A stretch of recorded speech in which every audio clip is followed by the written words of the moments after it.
So I have been following the ongoing OLODO uprising conversation, and I think we are arguing about the wrong thing. Some people are saying we are celebrating ignorance. Others are saying people are simply adapting to an economy that no longer, rewards degree where it used to. I honestly think both sides are pointing to something real. Because if you look at today's world, attention has become a valuable asset. A young person with a phone can build an audience, create opportunities, and earn more than someone who spent years in school. That's not just happening in Nigeria. It's also happening all over the world. So I don't think content creation is the problem. I also don't think education is the problem. So the real question is, what are we rewarding as a society?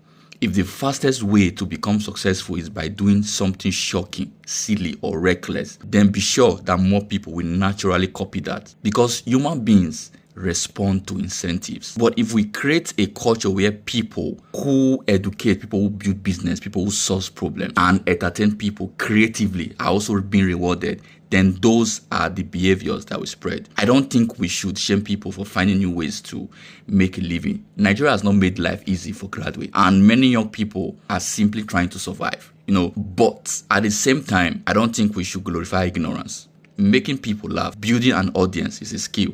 Storytelling is a skill, marketing is a skill, but pretending that ignorance itself is a skill is dangerous.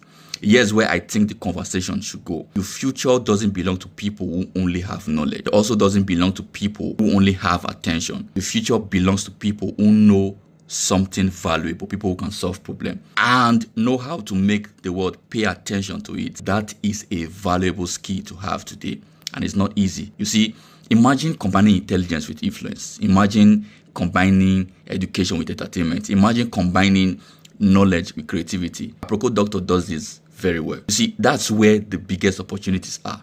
Maybe the real lesson from this debate is that we need to stop choosing between books and content. Young people should learn valuable skills. Learn how to communicate those skills publicly.